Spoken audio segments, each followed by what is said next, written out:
Welcome to Thoughts on the Market. I'm Michelle Weaver, Morgan Stanley's U.S. Thematic Strategist.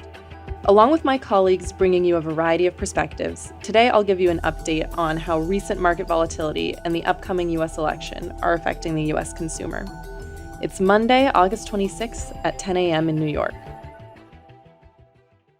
A few weeks ago, we saw really sharp volatility. It was partially sparked by the unwind of the yen carry trade, but there were also renewed fears about a growth slowdown for the U.S. or a possible U.S. recession. Our economists do not think we are going into a recession, though, and they've reaffirmed their long-standing view of a soft landing for the economy as base case. And they think that there's a slowdown, but not a slump. From the more company side, this earnings season showed that the U.S. consumer is softening incrementally, but they're not falling off a cliff. Spending is slowing this year, but it's on the heels of what was really high spending over the last couple of years. We did see some softness during second quarter results around the consumer.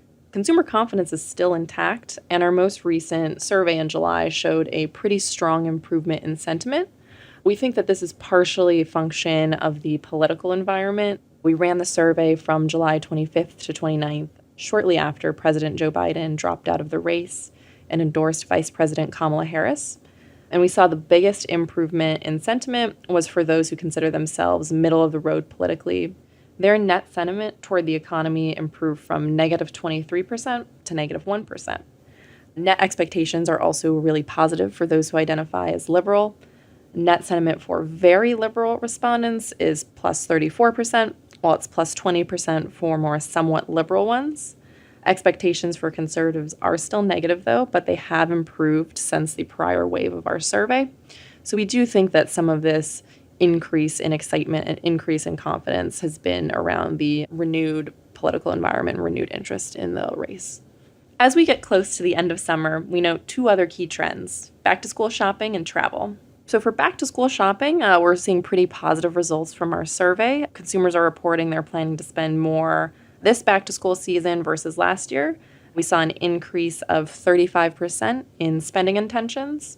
And then when we think about the different back-to-school categories people are spending on, apparel saw the biggest net increase in spending plans versus last year, but we also saw an increase for school supplies and electronics. So all things very important as the kids go back to school or people go off to college.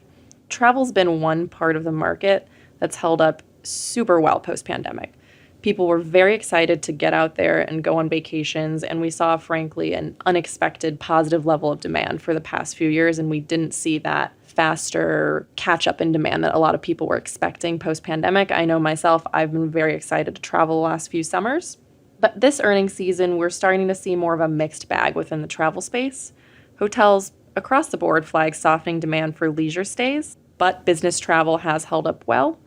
We saw a different story among the airlines, though. Several management teams were really emphasizing continued strong demands for air travel, and our survey is supportive of these comments and show that travel intentions remain stable and strong, and plans to follow through on travel that involve a flight also remain robust.